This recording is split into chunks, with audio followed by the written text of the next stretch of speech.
Welcome to the 4th annual Francis Lee Utley Memorial Lecture, sponsored by the Fellows of the American Folklore Society. The Fellows is an honorary body whose mission is to recognize scholarly and service achievement among members of the American Folklore Society and, as a body, to advance folklore studies. At this time, I'd like to ask the fellows in the audience to please stand up and be applauded for their lifetime scholarship and service.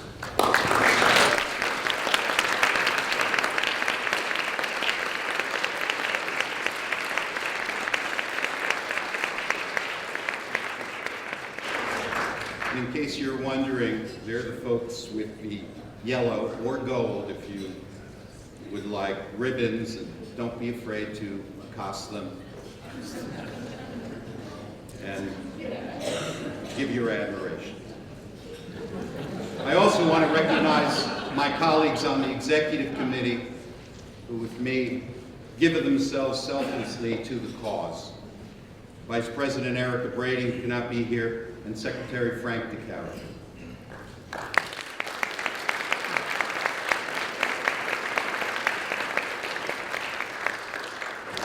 The tradition of the Fellows is for its president in his or her first year of office to select an Utley lecturer from among the Fellows members and deliver the Utley lecture the following year. This lecture is named after Francis Lee Utley, who organized the Fellows in 1960 and served as its first chair. Associated with many years with his teaching of folklore from 1935 until his death in 1974 at Ohio State University, Utley also taught at Cal Berkeley and UCLA and served as president of the American Folklore Society, the American Name Society, and the College English Association. He was a true leader. Besides being the first fellow of the American Folklore Society, polymath, Utley was also named a fellow of the American Anthropological Association. Our lecturer this year, addressing the theme of cultural sustainability, epitomizes Utley's spirit of inter and multidisciplinary scholarship, organizational leadership and vision, and cutting-edge approaches to the subject of folklore. After receiving his PhD in American Civilization from the University of Pennsylvania, and having joined the American Studies faculty at the University of California at Davis in 1971, he taught courses on folklore and served as department chair. The university recognized him in 1992 with the Senate Distinguished Teaching Award and its coveted Davis Prize for undergraduate teaching and scholarly achievement in 2006. And the American Studies Association bestowed its Mary Turpie Prize for program development, teaching, and advising to him in 1998. He became Professor Emeritus at UC Davis in 2009, but not one to rest. He taught afterward in UC Berkeley's folklore program. He can draw his folkloristic roots to his experience at the National Humanities Institute at Yale University, along with Henry Glassey, in 1975-1976, when he became active in American Folklore Society meetings, especially the children's folklore section that he went on to lead, and the Fellows, for which he served as president from 2008 to 2010. He edited the journal Western Folklore and became president of the organization in 1991 and delivered its prestigious Archer Taylor lecture in 1997. Transformed into the Western States Folklore Society, the organization presented him with a feshra called Framing Folklore in 2010. At meetings and invited addresses, he was hard to miss, decked out in his signature bow tie, floral Hawaiian shirts, cue ball haircut, which compelled attendees to rub it for good luck, followed usually by his telling them his psychoanalytic interpretation of what they had just done, usually within earshot of Elliot Oren. He could be counted on to present provocative papers, such as Feces in the speech play Among the Boy Scouts, Paddling among college students, and Why Cockroaches Are Good to Think With. Like Utley, his work defined and conceptualized folklore as a subject, an interdiscipline in essays challenging the social basis of folklore, such as banana canon and solo folklore. His introduction of rhetorical criticism, frame analysis, neuroscience, pragmatism, and psychoanalytic perspectives into the interpretive toolkit of folkloristic studies is a distinction that has benefited us all. Many of you know him best for his magisterial ethnography, On My Honor, Boy Scouts and the Making of American Youth, 2004. But you should also cherish his co-editorship of Children's Folklore Sourcebook in 1999, American Wildlife in Symbol and Story, dealing with human-animal relations, 1987, Embellishing Eden, hand-painted photographs of Florida, and over 100 articles and book chapters on youth culture, natural and animal symbolism, play, photography, regionalism, literature, speech, narrative, and public heritage. He brings this broad issue of scholarship and always incisive approach to this morning's topic, folklore and the cultural contradictions of capitalism. Ladies and gentlemen, the inimitable and unforgettable Jay Mechling.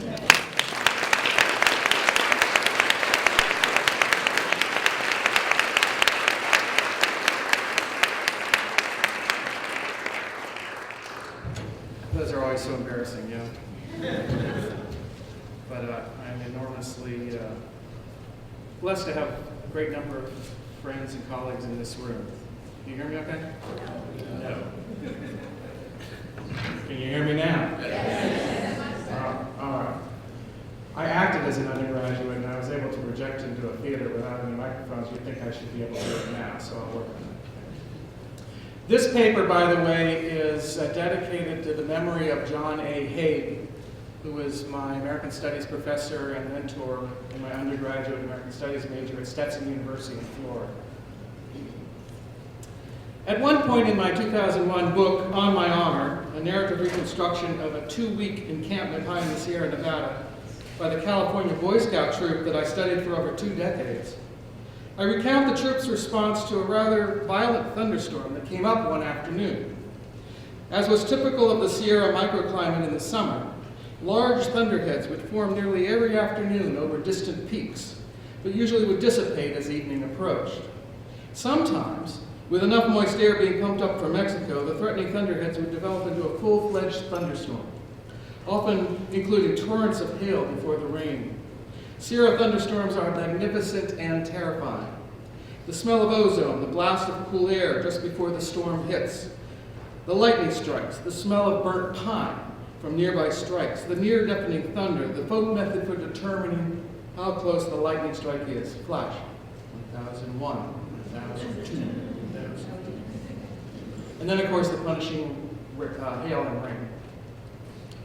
On that particular occasion I recount in the book, it had become clear to the scoutmaster, Pete, and to the seasoned senior scouts, those over 14, that we were in for a real storm. These storms do not last very long, swift-moving as they are, but they can cause havoc in a campground, especially because the troop did not camp in tents, but slept at their patrol sites on the ground with only a dining fly, a tarp, that was open on all sides as a shelter from the rain. In short, boys were going to get wet and cold. Paradoxically, more people die from hypothermia in California mountains during the summer than during the winter. Lulled as hikers and campers by the warm weather, often hiking in shorts and short-sleeved shirts and unprepared for the wet, cold rain and wind that a sudden thunderstorm can bring at 7,000 feet on a mountain trail. Pete called together the camp staff, the senior scouts, as the sky darkened around us and we began hearing the approaching thunder. Pete wanted the seniors to go from patrol to make sure the boys were dressed in the woolen clothing that they were instructed to bring to camp. An instruction that must have puzzled them, as their usual experience of the Sierra weather required shorts, t-shirts, and bathing suits. Pete wanted the boys to be secure in secure their sleeping bags and their other belongings in large black plastic bags, and he wanted them to dress as warmly as possible for the storm. He also instructed his commissary czar, the person in charge of the food, to make sure each of the 4 patrol boxes had loaves of bread, peanut butter, and jelly, and candy bars as fuel to warm the boys' wet and cold bodies. Pete offered these last words before he sent the seniors on to their tasks. Remember, he said, remember, duty before self. Make sure the boys are prepared before you take care of your own needs. And with that admonition, they took off. Now, outside the worlds of the military, peace officers, firefighters, and the Boy Scouts, the phrase duty before self sounds strangely anachronistic to the contemporary ear. The notion of duty before self makes sense in the 19th century world of discourse about character. And although the words duty and character have a decidedly masculine ring, adults at the turn of the century also worried about the character of girls and young women. And in the late 20th century, the presence of women in previously male-dominated institutions and professions meant that women have thought increasingly about duty and character. American historians have noted the way public discourse about character in the 19th century turned into discourse about personality in the 20th. Character belongs to a world of formal social roles, drive, duties, and expectations. Personality, in contrast, belongs to a world where there is a real self apart from social roles. In that world, duty becomes seen as a betrayal of the real self. Historians observe that this great transformation from the concept of character to that of personality accompanied the great economic transformation of capitalism from a focus on production to a focus on consumption. The department store, advertising, and consumer credit were inventions of the 1880s and 1890s designed to create and satisfy consumer demand. Advertising induced desire in people by persuading them to define themselves through the commodities that they consumed, to perform their personalities through the conspicuous consumption, as Thorstein Veblen called it in his 1899 book, Theory of the Leisure Class. Now, what, one may ask, does all this have to do with sustainability, the theme of this year's meeting at the AFS? My way of thinking about this was born in my training in American Studies, first at Stetson University in my native Florida, and then in graduate school in American Civilization at the University of Pennsylvania. And my way of thinking about this is to see the sustainability issue as one of national character, a concept that is now out of date and out of favor, but one worth revitalizing. Sustainability is a national character issue because one factor that links all sorts of sustainability, from natural resources to cultural traditions, is the ability to defer gratification, to consider long-range benefits to the group instead of short-range benefits and immediate pleasures for the individual, to put duty before self. There are many reasons to think the American national character works against sustainability in the 21st century. Many critics observe that for many Americans, instant gratification takes too long. From the outset, my inquiry into the foundation, it's my wife's motto. From the outset then, my inquiry into the foundations of sustainability leads me back into the national character issues that were so prevalent and exciting when I began my American Studies training 50 years ago as a first-year student at Stetson. I added folklore to my interdisciplinary mix in 1975 when Henry Glassy and I were fellows together at the National Humanities Institute at Yale. If you want to thank someone for getting me involved in folklore, thank Henry. If you want to blame someone, thank John Moe. Henry kindly guided my reading of folklore studies. Forever after, one of the questions I ask myself when approaching a topic, or more often a puzzle, is this: how would a folklorist think about this puzzle? And so it is with the puzzle of national character and sustainability. How would a folklorist think about this? Does American folklore and folk life reinforce the national character traits that doom sustainability? Or does folklore become a resource for resisting the American tendency to favor short-term rewards over long-term ones? Or more likely, perhaps, is the folklore both an enabler of the trends and a source of resistance? My return to my American Studies roots in considering sustainability here necessarily leads to examining socialization in childhood, which has been a leitmotif in my research since I was an undergraduate. Those of us who study the lives of children and adolescents understand that the confluence of biology and socialization, of the child developmental constraints and the cultural variability imposed on the infant and child, these pretty much lay down the foundation on which later primary socialization in the family and secondary socialization in more formal institutions build. Formal socialization and informal socialization in folk cultures like adolescent friendship groups certainly can reinforce or undermine traits like the ability to delay gratification. Boy Scouts and Girl Scouts can vow to be thrifty, for example, and be trained to value and conserve natural resources. Folk stories and proverbs can impart the lesson of the grasshopper and the ant. But ultimately, all this folklore simply builds on the emotional and cognitive foundation established by the age of 5. Now, this is not to say that brains and learned behavior do not change after age 5. Brain research confirms that even the brains of adolescents are not yet fully formed, and the mind sciences now talk about a fully malleable brain.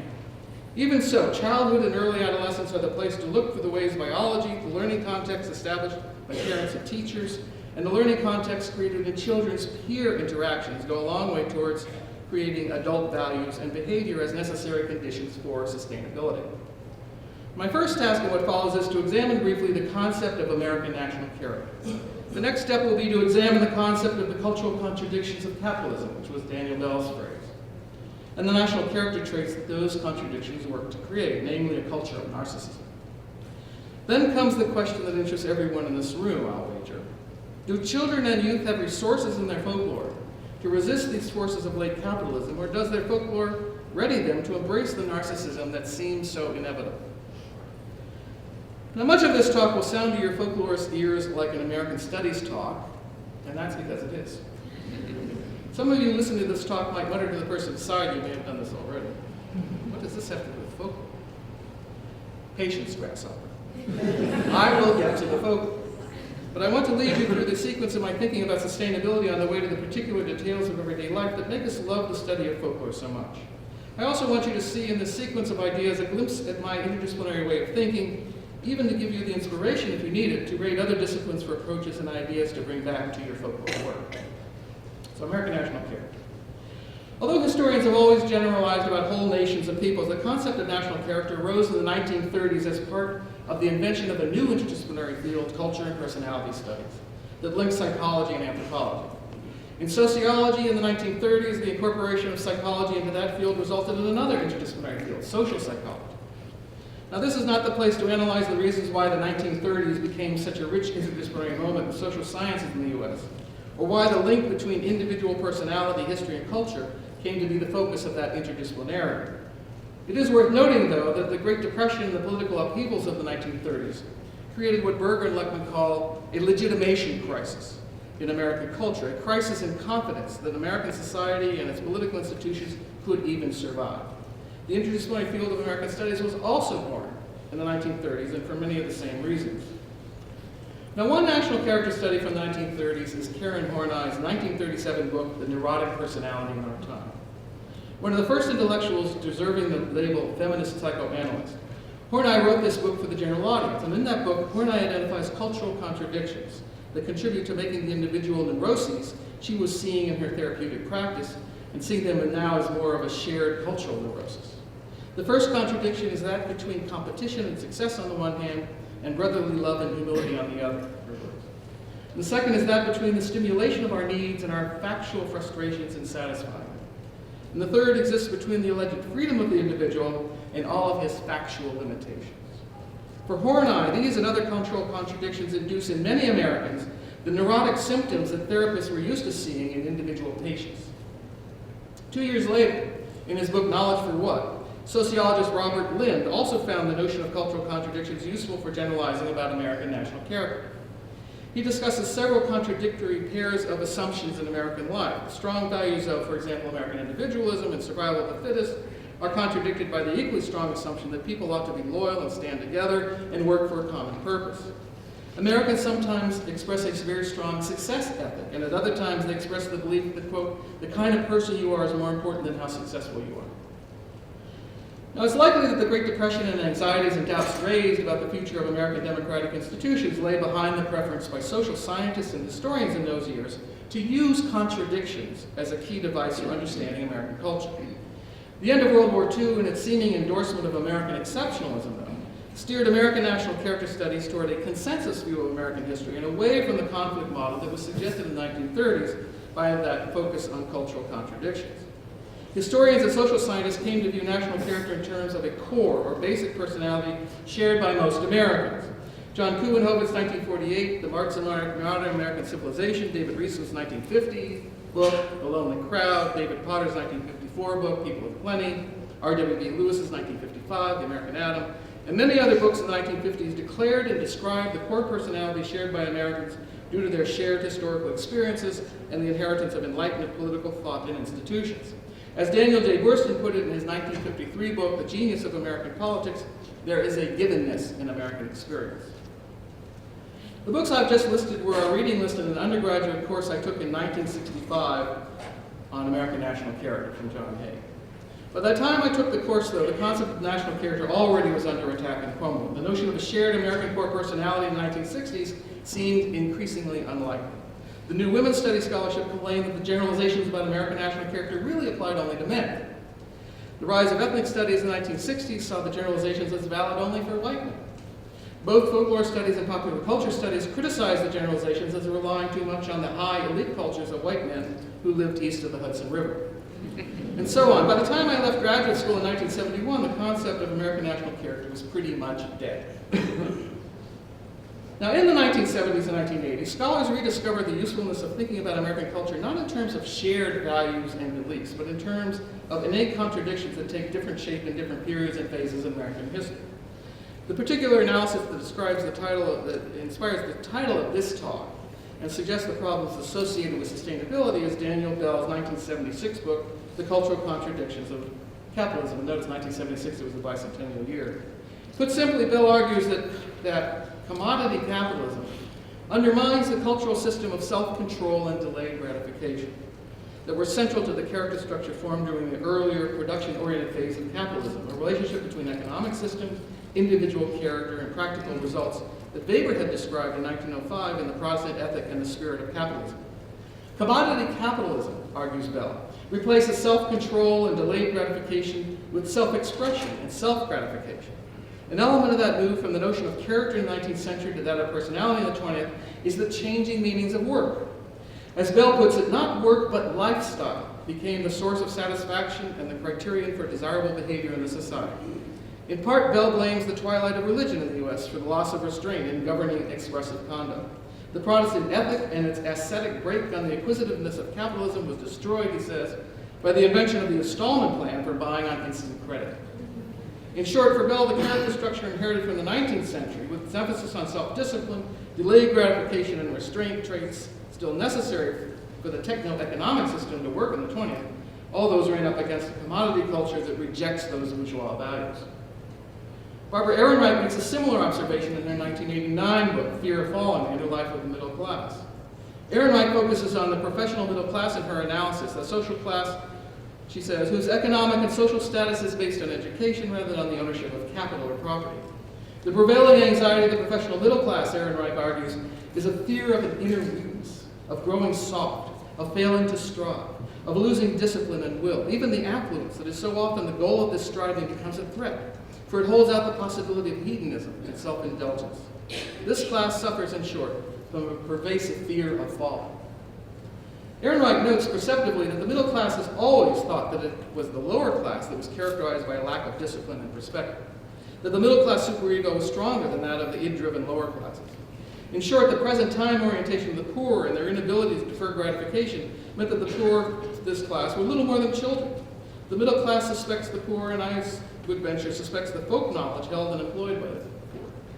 The middle class suspects the permissive child training that they see in the poor and working classes. And at the same time, the professional middle class knows that they themselves are immersed in the commodity culture that favors instant gratification through the conspicuous consumption of goods, that in many cases their own upbringing and the upbringing of their children in the middle class is just as permissive and likely leads to the same traits that they despise and fear in the lower classes.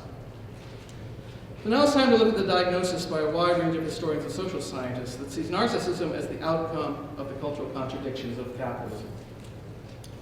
Recall that Horney argued back in the 1930s that the cultural contradictions of capitalism were creating in the average American the sorts of neurotic symptoms that she normally saw in therapeutic sessions. 40 years later, historian Christopher Lasch made a similar argument in his 1979 book, The Culture of Narcissism. The cultural contradictions of commodity capitalism create what Lasch calls a new narcissist. Lasch sees everywhere the narcissistic personalities that used to be found only in therapeutic and clinical settings. The new narcissist attempts to ground his or her identity through the conspicuous consumption of commodities. The foolishness of this strategy, of course, lies in the fundamental dynamic of commodity capitalism, namely, that the only way to create value in a commodity is to create difference. The commodities are always changing. The narcissist never catches up with a stable set of meanings. Lasch is a psychohistorian, and he notes that the new theory of narcissism is not about the primary narcissism that was originally outlined by Freud, but a secondary narcissism marked by diffuse dissatisfactions, pervasive feelings of emptiness and depression, and cycles of self-esteem and self-doubt. Narcissists fear emotional dependence on others and engage in fantasies of wealth, beauty, and omnipotence. The new narcissists want to be famous. They have an abnormal obsession with their bodies and their health. They fear aging. They are manipulative in their social relations, and they evince the contradictory, simultaneous competitiveness with others and the need for love and approval that Horney and others had identified years ago. Moreover, narcissists lack the group loyalty that tempers aggression. For the narcissist, competition invites boundless aggression.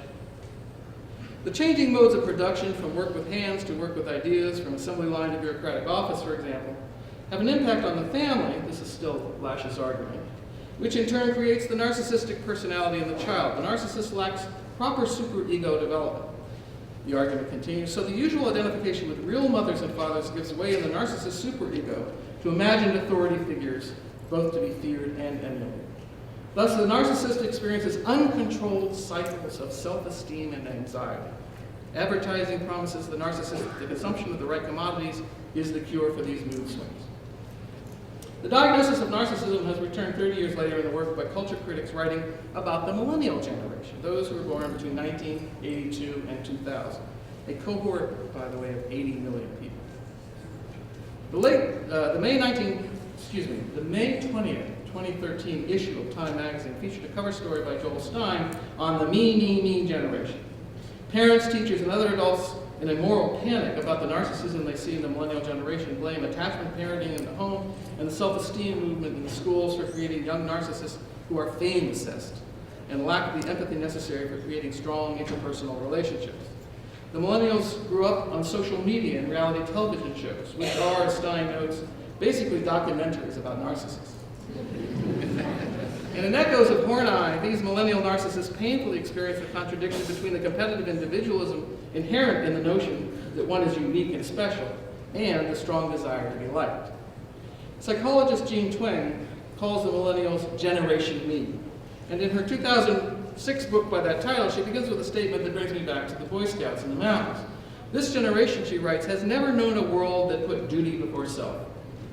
In their 2009 book, The Narcissism Epidemic, Living in an Age of Entitlement, Twenge and co-author Keith Campbell catalog the symptoms of narcissism they see in young people.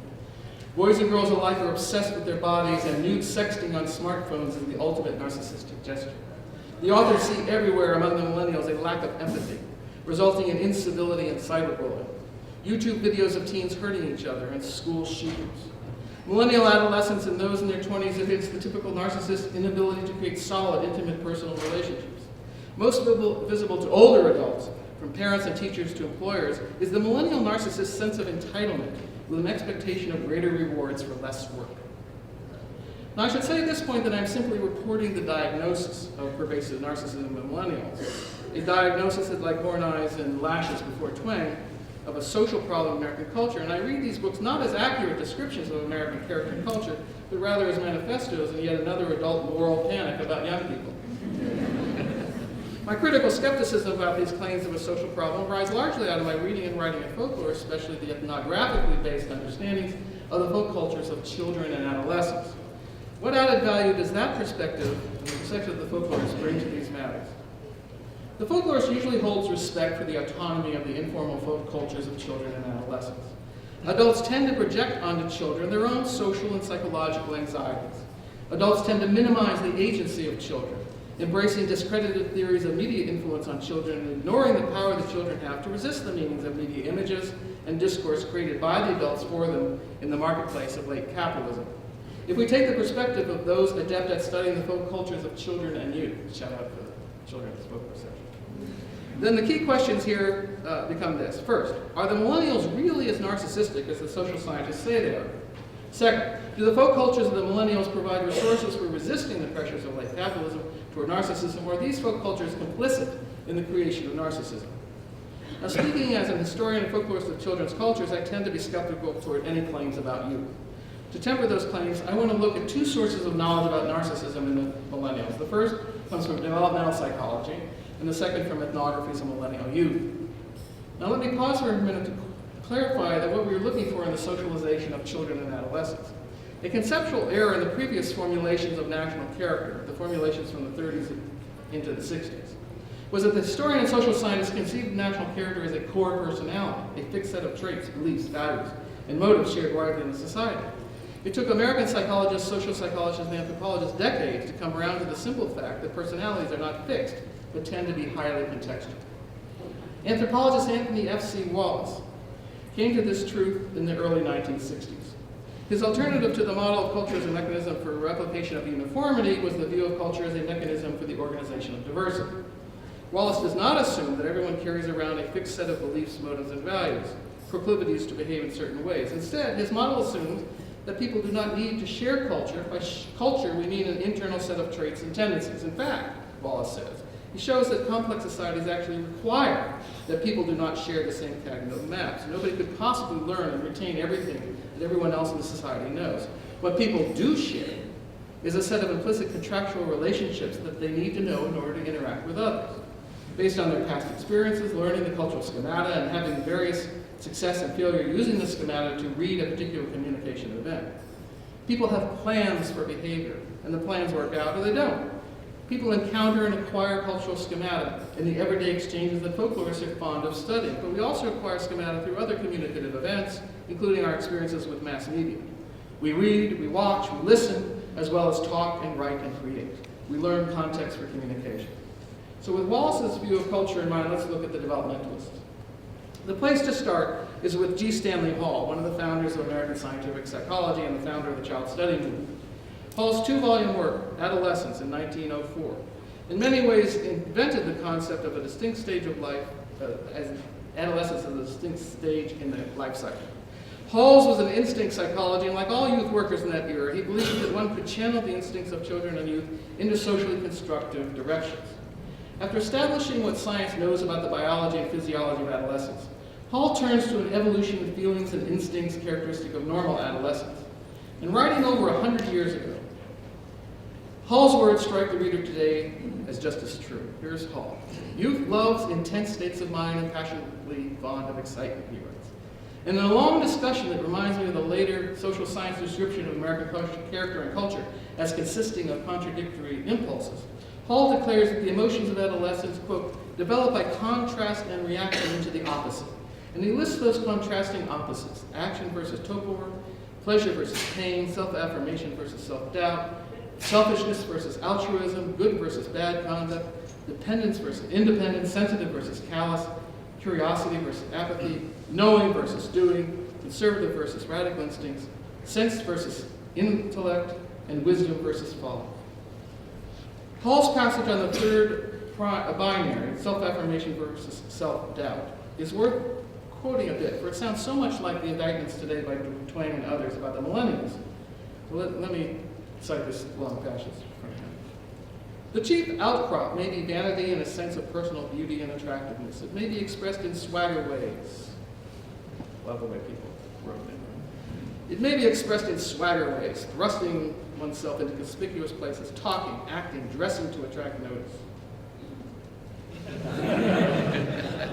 Or in complacency and even conceit for supposed superiority of the others. The youth has been amenable to advice and even suggestions, now becomes obstreperous, recalcitrant, filled with a spirit of opposition, and cannot repress a sense of top lofty superiority to the ways and persons of his environment.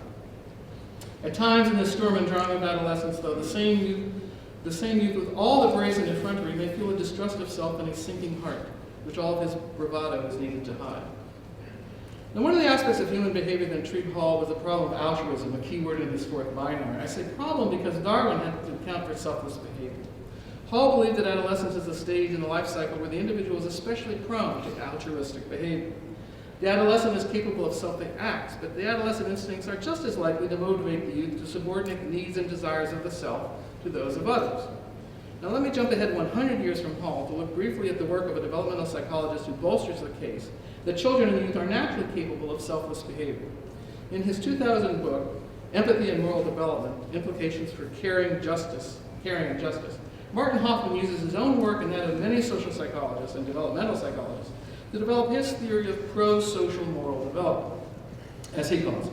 As its title suggests, Hoffman is interested in empathy and its relationship to caring and social justice. Empathy, for Hoffman, is an effective response more appropriate to another situation than one's own. Hoffman does not mention narcissism in his discussion, but you can see even in this definition of empathy that the development of empathy in the child and adolescent is an antidote to narcissism, and for that reason, Hoffman's ideas and claims should interest us. Hoffman's review of child development literature establishes that even infants show signs of empathy, so the capacity for empathy is built into human biology. Just a few years into life, parents and other adult caretakers use what he calls inductions when they witness the child harming or about to harm another person. Adults discipline children in physical ways or verbal ways, often using or giving the withholding of affection as the powerful instrument of discipline. The ideal sequences, transgression, induction, guilt, creates pro-social moral scripts that eventually the child internalizes so that she develops self-control of her behavior toward others. Guilt, for Hoffman, is an indispensable pro-social motive in the child's developing moral structure, a network of empathetic affects, cognitive representations, and motives. Now, Hoffman's goal is to link his theory of pro-social moral development to philosopher John Rawls's ideas about distributive justice. The developmental literature tells Hoffman that the idea of distributive justice in children grows in stages. Generally, preschool kids prefer to allocate rewards based on self-interest. By ages 4 or 5, they favor equal distribution. By ages 8 to 9, kids develop a sense that rewards should be allocated in proportion to productivity. And by ages 11 to 12, kids tend to distinguish between friends and strangers. Rewards for strangers should be allocated according to productivity, but among friends, they recognize need as a criterion equal to productivity.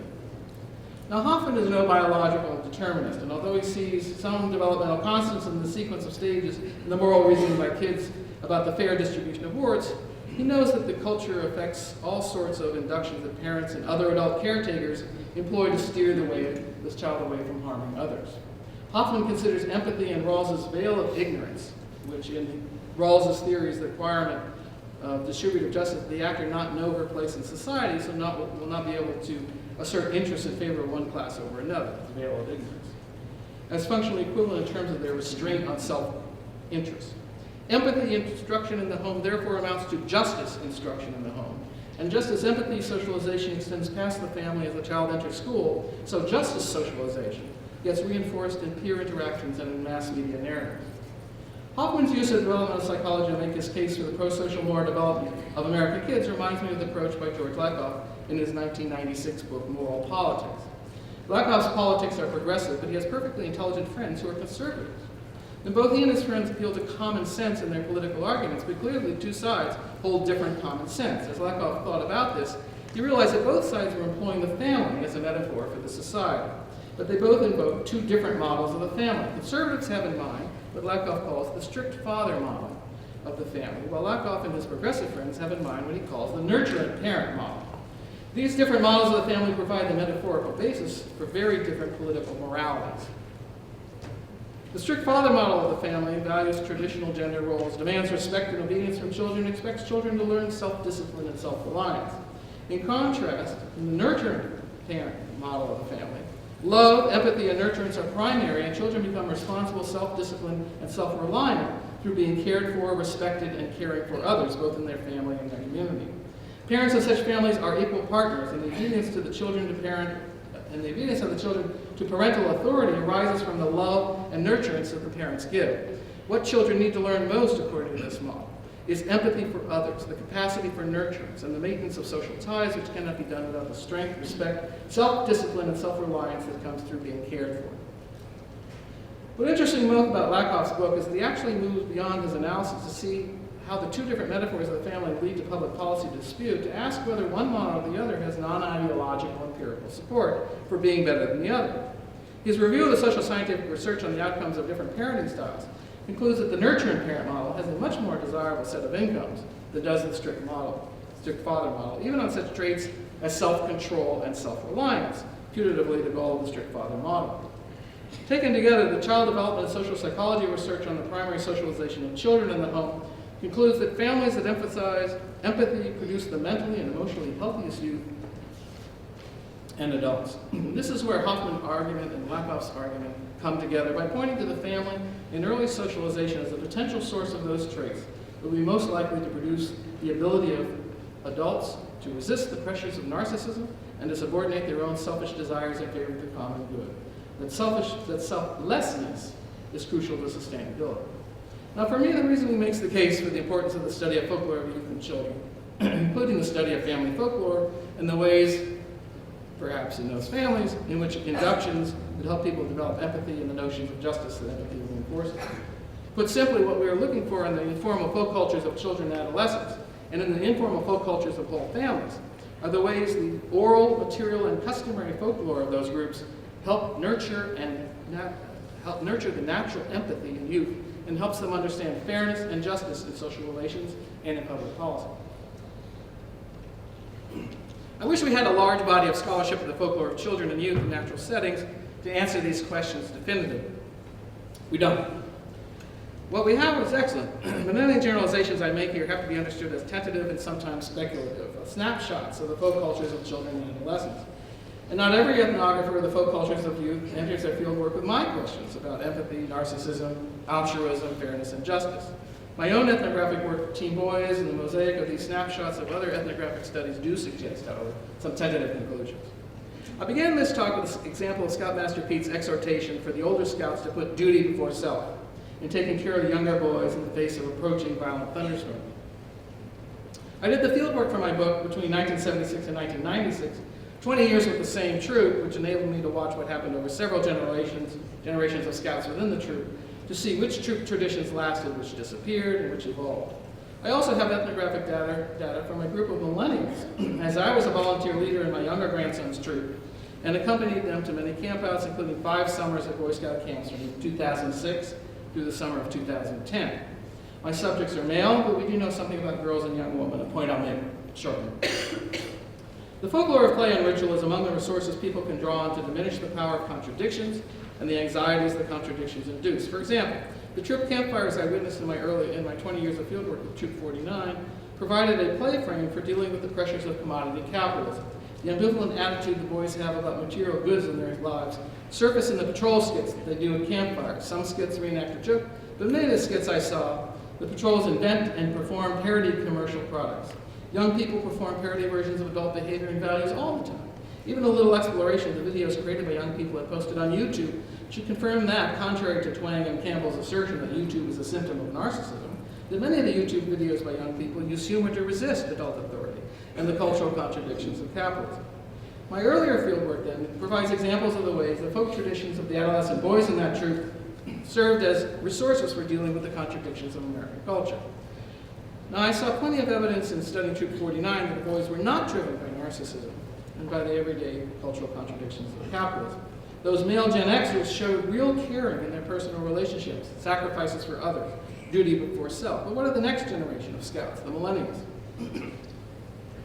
When my younger grandson joined the Boy Scouts at age 11, I had the chance to renew my field work in a Boy Scout troop.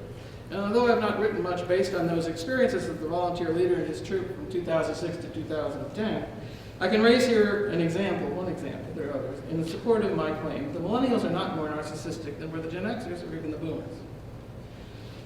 At both summer camps I attended with my grandson's troop, one high in the Sierra Nevada, the other one on Santa Catalina Island in Southern California, Wednesday was hike day. The usual Scout skills classes and other activities were suspended for the day, so the troops could take hikes and, in Northern California example, camp overnight in a more rustic space. The hikes at Camp Cherry Valley and Catalina were especially rigorous. For some of the first-year scouts, this was the most challenging hike they had taken so far. Inevitably, there was an 11 or 12-year-old first-year camper who struggled with the physical demands of the hike. Some of the older scouts would hang back with that scout, encouraging him, assuring him, and generally getting him to see that he could do this hike. The troop had a tradition created by the boys themselves, that the dozen or so boys who got to the peak first would create an arch of arms for the following boys to run under to cheers of congratulations.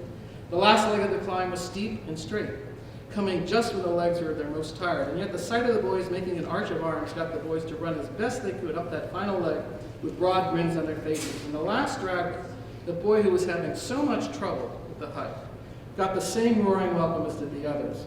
It would have been easy for the older boys to ridicule the younger, struggling boy, but they did not. They were kind and saw the weakest boy's accomplishment as a contribution to the collective success of the troop in mastering the hike. This was not the behavior of narcissists.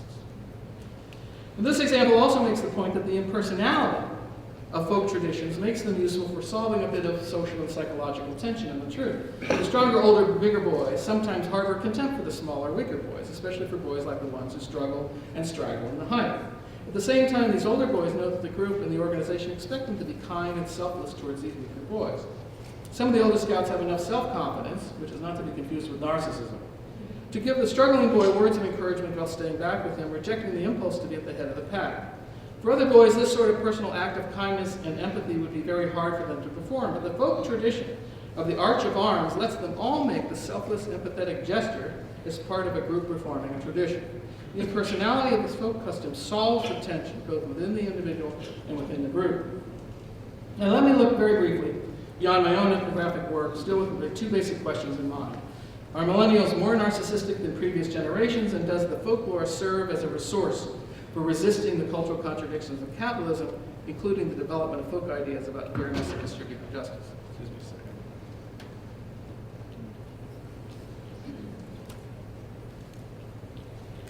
I would share with you what Ethnographers of folk cultures of children, adolescents, and natural settings go where the youth are. One thing that has changed for sure from the boomers to the millennials to the millennials is digital technology, and it's obvious to all the millennials spend a great deal of time on their smartphones and their computers. Relevant to my inquiry is a Pew study on teens, video games, and civics, a study based on telephone interviews with over 1,100 teens and their parents in late 2007 and early 2008. These data are old already, but they tell us that 97% of teens play games on computers, the web, portable devices, and consoles like Xbox, PlayStation, and so on. 99% of the boys and 94% of the girls interviewed play video games. 3/4 of the teens play the games with others, either in a room or online. The teens reported seeing both pro-social and antisocial behavior while gaming. 85% of the teens reported seeing other teens being, quote, generous or helpful while playing. More boys than girls play the more violent first-person shooter game, but still 21% of the girls play those first-person shooter games. The social nature of gaming seems to be connected somehow to more civic engagement by the teen outside of the game world, and although the researchers did not put it this way, one conclusion I draw from their data is that gamers, especially those who participate in civic gaming experiences, which include simulations, political activities, helping others in games, engaging in discourse with others in games, discourse often about the ethical issues, are not what we would call narcissists. And in his fascinating book, Everything Bad is Good for You, Stephen Johnson consults studies that show gamers are more social, more competent, and more comfortable with problem solving than our youth who do not play games. Of course, one of the new directions in folklore studies is the ethnographic study of virtual worlds on the internet. And some of this ethnographic scholarship, some, not yet a lot, is on the folk cultures of youth online. And I want to focus here briefly on one of those projects still ongoing. Kim Lau's study of the creation, maintenance, and repair of masculinities among the games of massively, MMORG, massively multiplayer online role-playing game, World of Warcraft. I am especially interested, of course, in what Lau is discovering about empathy and altruism as it emerges in the performance of masculinity in the game. What she has been finding, and this is still work under progress, what she's been finding is a very nice example of the paradox of play. In the case of this game in this play, she has been witnessing the ways the hypermasculinity required by the game actually opens up space for the live players, males whom she has been interviewing. It actually opens up space for them to experience and talk about male intimacy that requires the game frame to feel safe. In this way, male players of World of Warcraft feel something of the paradox experienced and managed by real warriors in real combat, managed in a way, in many cases, through their folklore, which paradoxically includes playing first-person shooter games when they get back to camp after a tense mission or day. The combatants, I'm talking about the soldiers in Iraq and Afghanistan, the combatants use first-person shooter games to calm back down after a mission. Real combatants need to display aggressive, committed masculinity, but they also need to feel a special, close, even what we might call intimate bond with their fellow combatants.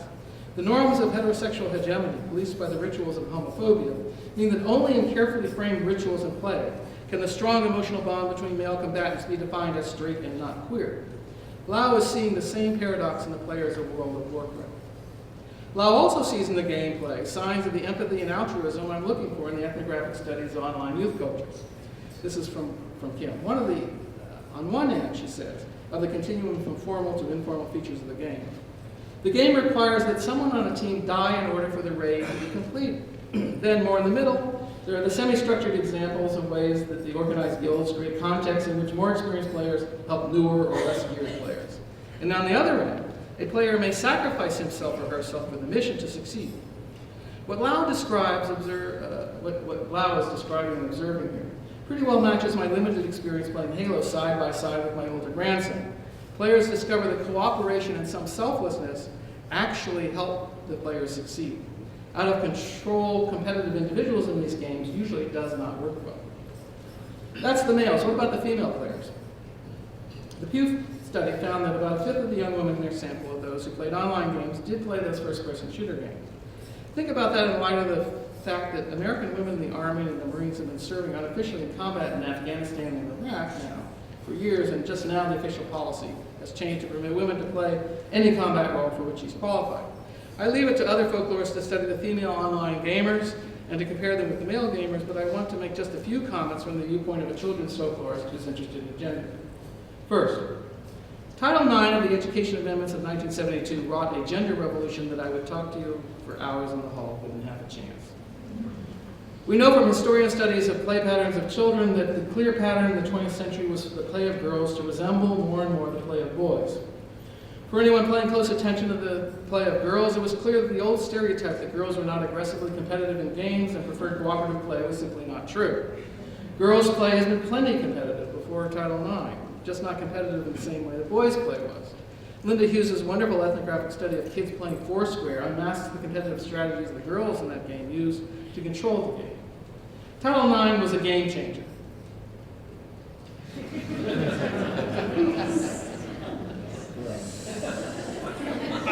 Girls' access to competitive team sports accelerated the movement of girls' play to resemble boys' play.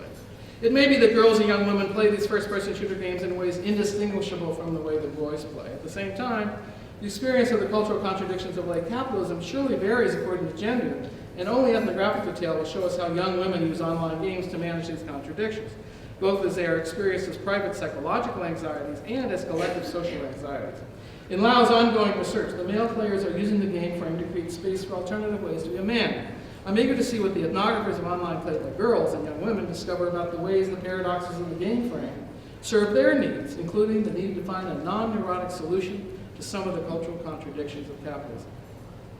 Now, as I warned, we have only scattered ethnographic evidence about the ways children and youth use folklore as a resource for resisting the contradictions of American capitalism and culture, and for resisting the pressures towards neurotic narcissism. Studying children and youth in natural settings is getting increasingly difficult for many reasons. But if ever we are to get past the tendency to talk about our own anxieties when we talk about kids, we need to understand the world as experienced by children and youth. Based on the scant and perfect ethnographic evidence we have, I am willing to make some tentative claims and generalizations about youth, narcissism, and folklore. I am highly skeptical of the claims that the millennials are more narcissistic than the generations that preceded them. As G. Stanley Hall recognized over a century ago, children and adolescents are far more complicated critters than our ideologically driven views would have us see. If the developmental psychologists are right, then we carry in our biology a tendency to empathize with others and to be able to move from empathy to altruism to mature understandings of fairness and distributive justice. But this tells me that kids don't need to be taught empathy from scratch, but the wrong sort of socialization can suppress their empathetic and altruistic tendencies. As for my second research question here, do the folk cultures of children, youth, and families serve as resources for young children to deal with the cultural contradictions of capitalism and to resist the neurotic solution of narcissism, or is the folklore youth complicit in making everyone neurotic? That question seems much less settled from the evidence. We need more folklorists to immerse themselves in the worlds of children and youth in natural settings, despite all the impediments to studying children as they actually experience their lives. I would like to see the ethnographers of childhood and youth give us accounts of the ways their subjects develop their moral thinking, especially the ways the subjects deal with cultural contradictions and the contradictions in the moral system that adults offer them. I would like to see folklorists of children's lives show how children construct and repair notions of fairness and distributive justice in their informal folklores. I would like to see the ethnographers of family folklore operationalize Lakoff's two models of the family to show how family folklore, maybe even the same traditions, work differently in strict father and nurturing parent models.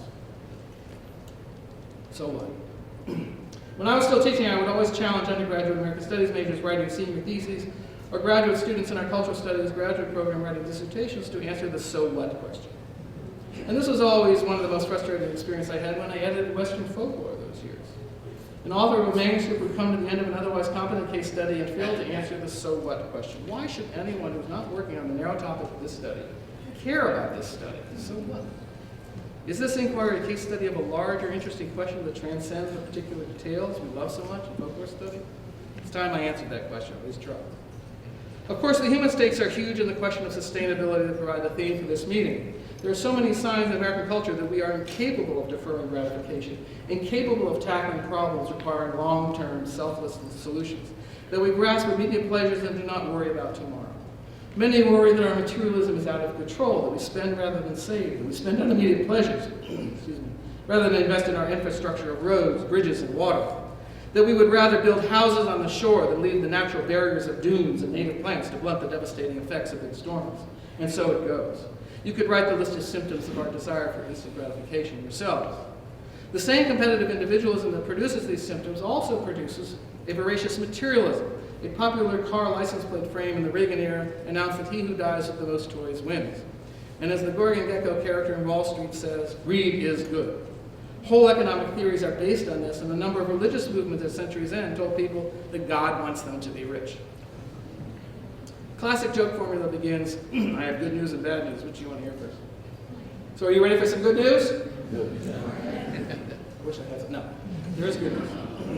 If the social scientists who see American culture as an ongoing contest or maybe dance between contradictory impulses and clusters of behavior are right, then to dwell on our seemingly suicidal preference for short-term pleasures is to miss the complete dance. Our view of contradiction is that cultures have within them the seeds of their own destruction. That's one.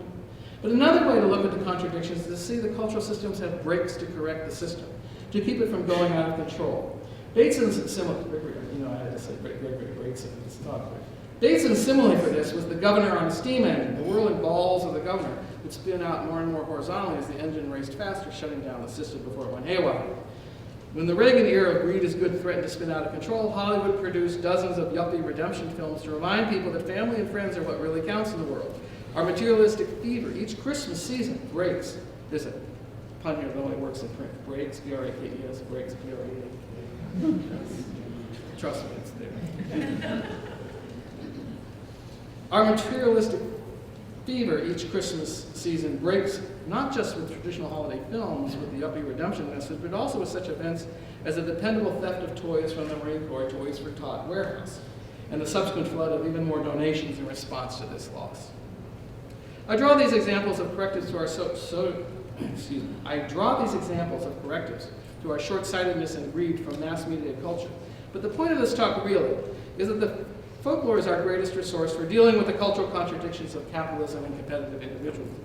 And I do not mean that folklore is only a therapeutic resource for allaying our personal anxieties and neurotic tendencies. I mean that folklore is a resource for collective corrective action. As you know, I take adult worries about narcissism in the millennial generation as a symptom of adult anxieties, not as evidence that there's really something to worry about the kids. I hope I've persuaded you that those who study folk cultures of children think that they're doing just fine. Children have plenty of agency, even under close surveillance. They have power and agency in their encounters with commodities, including video games that adults create for their amusement. Adults should stop seeing in children and youth their own projections, their own anxieties. The kids are all right. Teenage boys, for example, are still capable of generous acts of kindness and selflessness. And kids know perfectly well what is happening when adults give them unwarranted praise. As Pink Floyd advises, leave them kids alone. But I also see something positive in the adult moral panic about the millennials. It's likely that the destruction of narcissism the adults see, that in that description of narcissism in kids that they see some of themselves in that portrait. Recall that Barbara Ehrenreich argues that the professional middle class suffers a class anxiety, class status anxiety, when we look at the putative narcissistic behavior in the working class and poor. Their indictment of the inability of those classes below them to defer gratification, to exercise self-discipline, and to be driven by libidinal impulses unchecked by the ego, discomforts the middle class who realize that they are subject to the same cultural contradictions of capitalism. I take this awareness, even if subliminal, as good news because it gives us something to work with. Imagine an advertising firm consisting entirely of folklorists. Let's call it Mechling. And they take as their primary assignment the creation of persuasive mass media messages to push people in the direction of the empathetic, selfless side of the cultural contradiction, in the direction of long-term planning in response to societal problems. Amitai Etzioni's campaign on behalf of communitarianism is an example. Successful social movements manage to figure out how to persuade audiences by using what the audience already knows and feels to induce in them the desire to act. In Stephen Toulmin's model of argument, the skilled rhetor understands the warrants, the beliefs, motives, and folk ideas that will lend audiences to accept claims. Folklorists are uniquely equipped to understand the folk ideas upon which to build public campaigns. For me, and I hope you'll join me, the task ahead is to show as public intellectuals how folklore is an irreplaceable resource for resisting the pernicious effects of the contradictions of capitalism.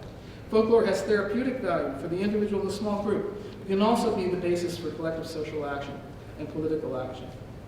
And this is for Wolfgang, the last sentence. Where there's a will, there's a way.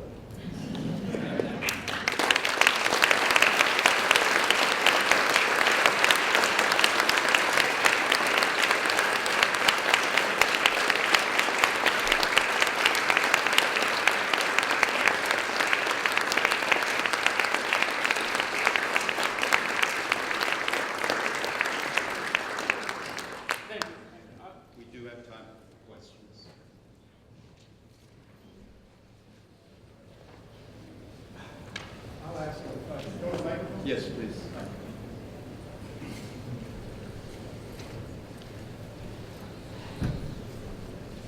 This may be a little complicated, Jake, but is this on? Project. Is it on now? Yeah. It is? Yeah. All right. You know, you talk about a 19th century view of American character, duty, transformation into something quite different that had to do with personality and self-gratification. You accept that argument. I have really two questions. One is, do you think it's possible that because of technology, advertising, and the character of late capitalism, we're in a transition period that's as profound as the one that was taking place late 19th, early 20th century? First question. The second question is, folklore in many ways has defined itself as a kind of alternative or pushback against the excesses of late capitalism. And it seems to me that by providing a kind of comfortable argument, that tradition automatically provides a corrective. You're putting us in the position of simply saying, like Clay Shirky and the others who think everything is all right, that everything is somehow all right. And are those 2 points clear enough for you to respond? Yeah. It is complex, and there's a new book out there. I don't get any royalties from this. I don't even appear in the book, but Rob Howard and Trevor Blank edited a book on tradition, and it's based on the panel they did, whatever year it was, on tradition.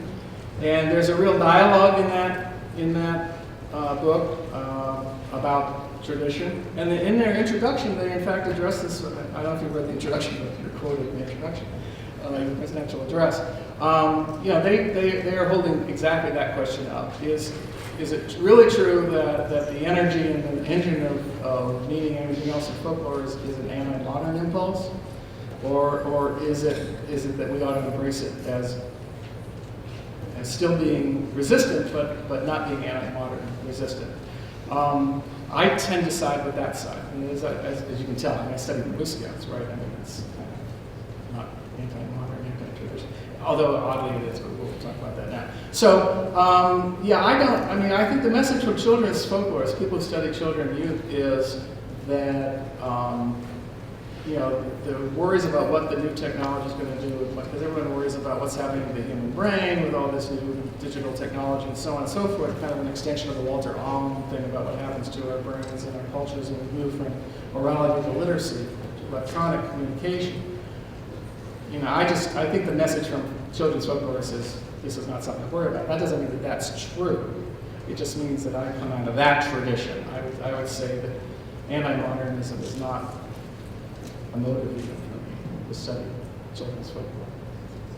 And children also are profoundly anti-modern. And what about the first question, that we might be in a profound transformation like the Industrial Revolution, in which we really are moving into a new configuration of what would be personality disorder, what would be social disruption.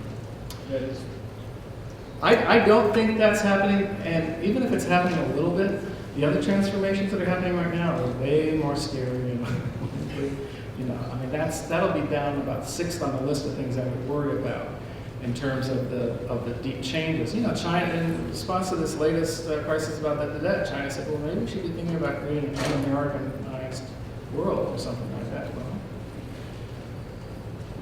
maybe that's the big thing. One of the things I always say to people that worry about kids playing video games and everything else like that, I said, don't worry about that. Let's start worrying about the kids that go to school hungry every day. Let's feed the kids first before we worry about the video games.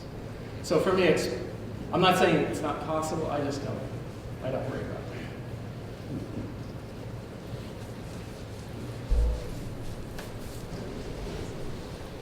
Jay, my question is about if it's possible in other arenas of children's folklore, especially children's activities, that maybe narcissism has grown. And I think I can give you an example of maybe what the Boy Scouts think. So a lot of troop leaders, old troop leaders, will say that we're starting to lose more and more kids to competitive sports teams, soccer, baseball. Soccer, baseball, football, and the like. And the difference that they contrast with the troop and the sports team is that when you come to the troop, you have to play all positions. You have to finish the track, you have to be the cook, you have to help clean. Whereas on the baseball team, for example, once it's found out that you're a good first baseman, you're always a first baseman. If you're a pitcher, you're a pitcher. Or in the sad case that you're in right field, you're always in right field. So is it possible in other arenas, specifically competitive sports, that narcissism has grown? The reason why I was raising the contradictions and showing some people who talk about the point about looking at contradictions and binaries is that in any moment in time, well, two things. One is every individual moves between those contrasting pairs. I mean, that was sort of G. Stanley Hall's point in 1904. But the other thing is that the culture then swings back and forth. So if you're going to characterize American culture, it's fair to make some generalizations about American culture, but you want to make them in terms of, where are we in the swinging between these two poles on individualism versus collective and things like that. So I think that we can find examples of narcissistic behavior. We can find examples of narcissistic kids. We can find examples of institutions that seem to encourage the narcissism of kids and so on and so forth. I mean, that's why Twain and her colleague sort of make this war of we got to get rid of the self-esteem movement in the schools, which I hear from my friends who teach in schools is over anyway. So it's not something that has to be killed. It's just it's dying already. So I guess the lesson in the binary view of things is those instances we can find don't mean anything big. I mean, they tell us something's happening, but they don't mean anything big. The other piece of this is that the kids, when every kid on the soccer team gets a trophy, they know what's happening. They're not tricked into this going, I must be a much better player than I thought I was. They know when they're being BS'd by parents and adults and things like that. So I trust some of the message of children's books is, you trust the kids. I don't know if that is satisfactory, but that's all I got.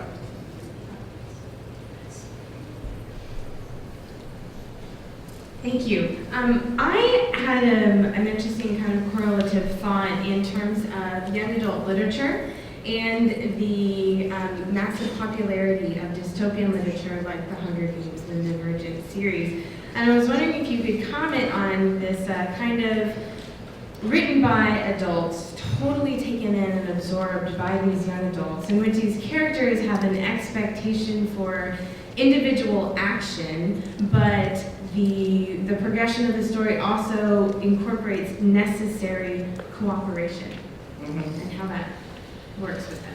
Yeah, you didn't go with that direction I thought you were going to go. So let me redo my brain. Because what I thought you were going to say is you think this is depressing the heck out of kids, and I don't think it is. Obviously not.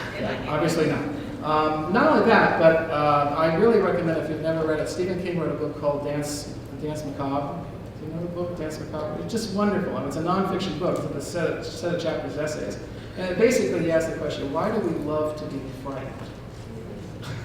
Why do we love that? And he does a big book to explain to us why we love it.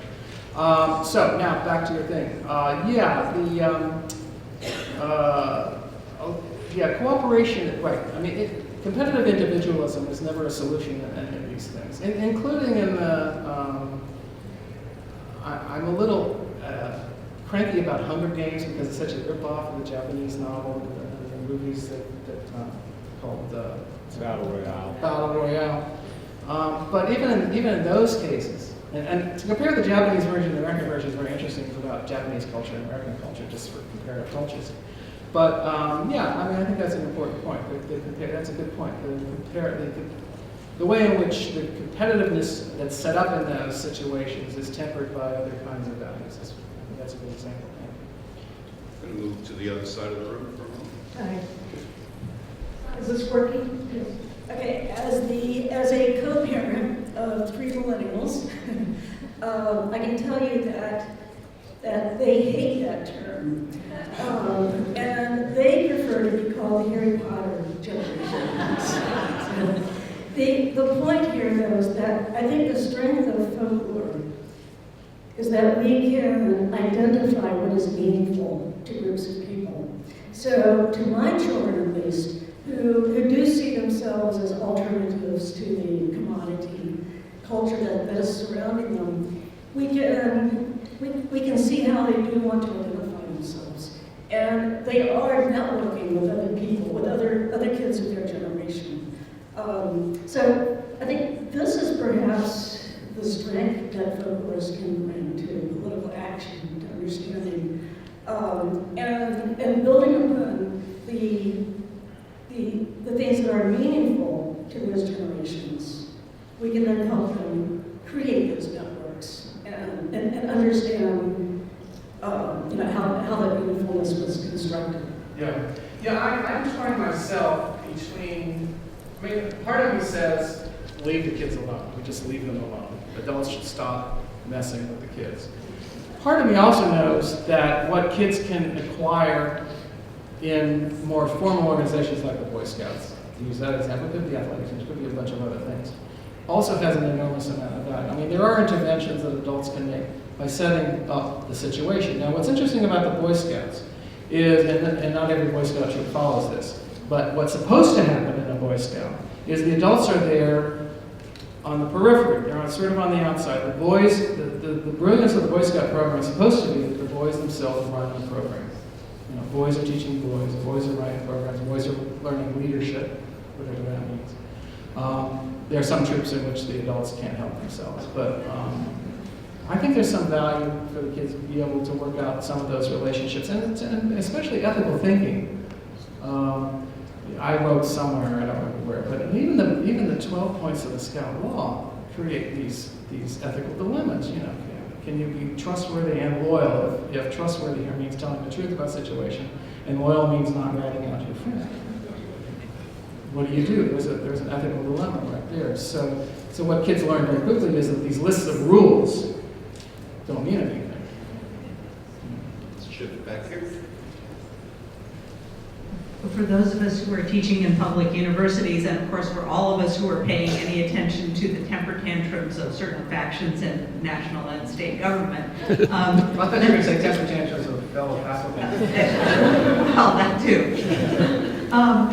The concern is not with the narcissism and short-sightedness of kids, it's with the narcissism and short-sightedness of people who refuse to invest in education and food and everything else that kids need, because cultural sustainability means there need to be smart, educated people.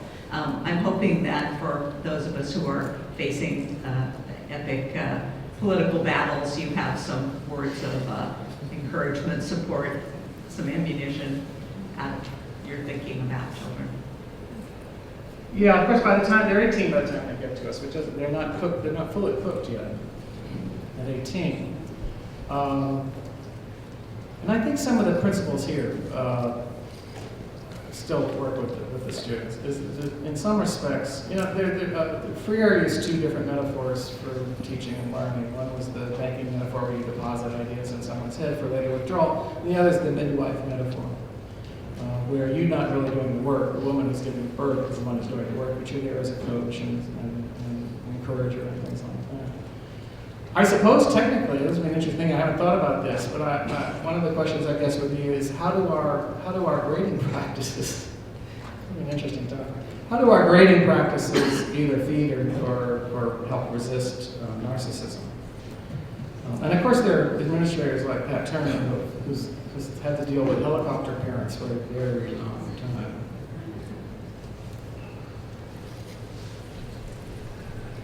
I'm interested in your take on the preference for the ironic mode among millennials and Generation Y. So some people see irony as supremely narcissistic, so this unwillingness to go beyond a level of shallowness or engage or admit to sincerity in some way. And so I'm wondering if you see a place for irony as play or as a way to sort of rescue irony for empathy and justice? And if so, how are we supposed to encourage that kind of take on irony? I think the evidence from the ethnographies, and again, this is scant, spotty evidence. I think kids pretty much work in ironic mode most of the time, much of the time.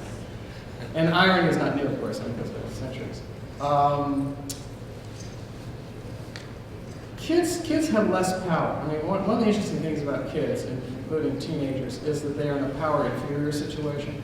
And so one of the things we know as folklorists is that when you're in a power inferior situation, you start resorting to indirection in your communications and so on and so forth. Because direct communication can be dangerous.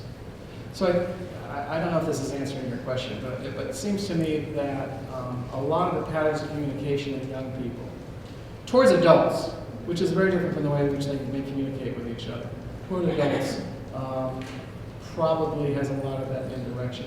I don't mean this to be an apology, by the way, for the cyberbullying and the other things that go on. I think that's awful. But it's also our tendency to look at single cases and make all kinds of generalizations about these kids today. There's plenty of evidence of human cruelty through the world. I don't feel like I've answered your question. No, it's not. I think that I really get better rap in my students when I have them read articles about what irony is and how it works in the world. They're very resistant to the idea that my being ironic is a shallow approach to the world. Well, that's very interesting. I certainly in teaching have folklore and popular culture and everything else. I've noticed the preference of a thin interpretation of something over a more complex interpretation. And of course, we get up there and we spin these interpretations of Darth Vader cuts off Luke's arm, he's castrating him, things like that, which no student ever accepts, by the way, which is so clearly going on at an event. So the question then is there a reason why, is there something in this world that has trained them to read things very thin, not in depth? I think that's true of them, and I'll bet if we looked at kids in 1910, we would see the same thing, I think. I mean, that's what the historian brings to the folklorist project, right, is to say, this has been around for a very long time. So, best I can.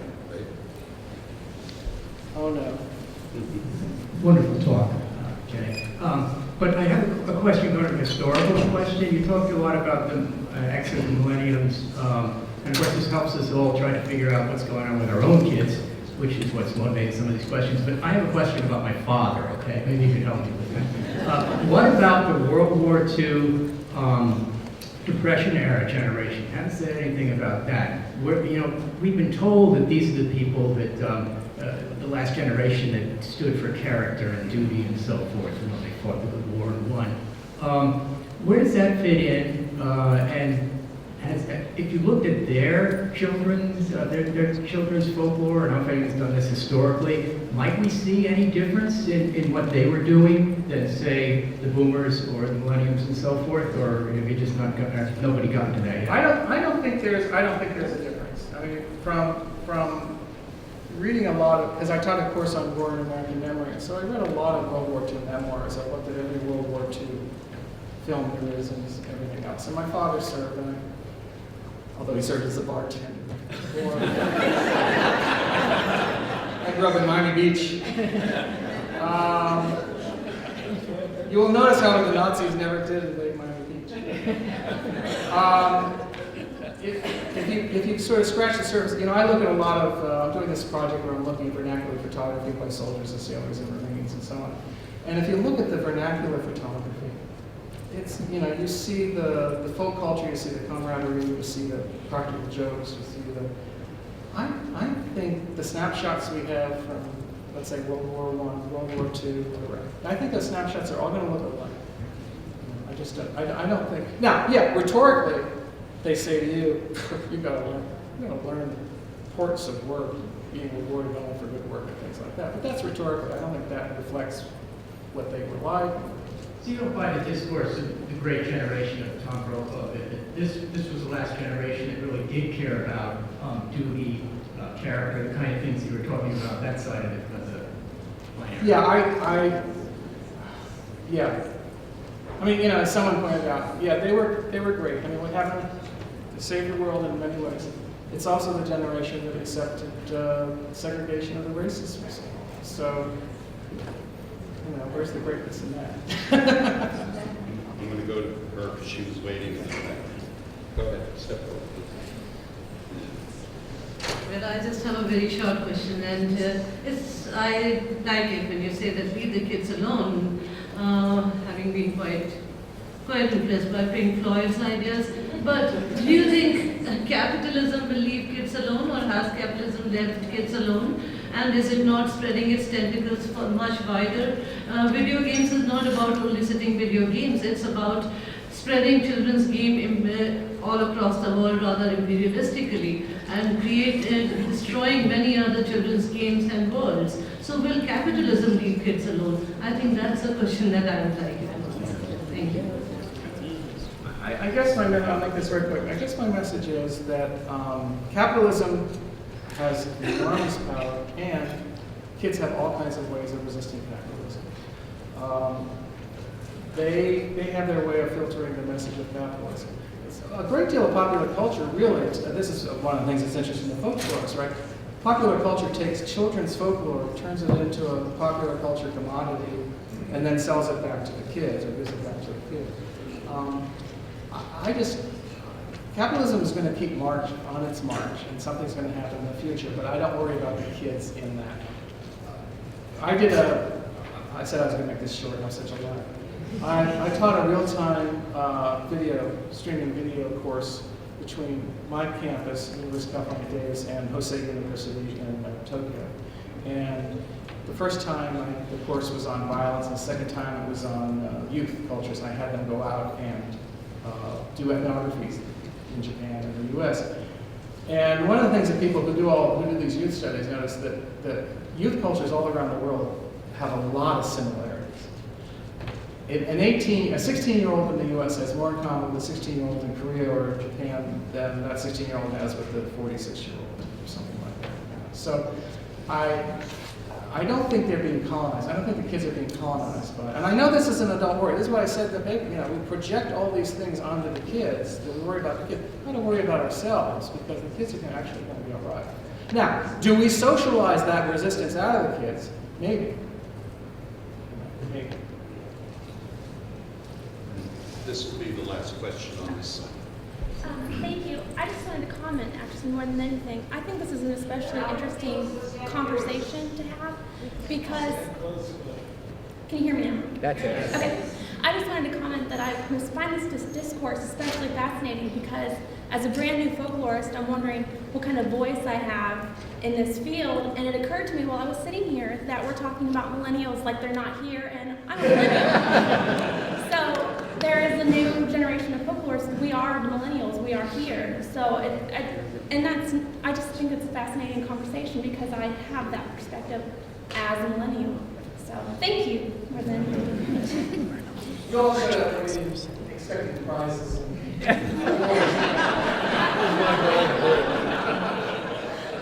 No, but I mean, it's interesting to hear how our generation is perceived and then to see it through my own eyes. And it's more than anything, I just wanted to say that I think that that's the role for my generation, and we need to share our own viewpoint and how our viewpoint contrasts with how people see our generation. Thank you. Okay, I guess I'm getting late here. In your discussion of the socialization of empathy, I was reminded by several prominent recent studies in social psychology that show the more money one has, the less empathy that person has. They've been several studies, such as one put a video camera by a pedestrian walkway, and the more expensive the car, the less likely it was to stop. Another one was that they played a fake game of Monopoly, and the more the person was winning, the less empathetic they became.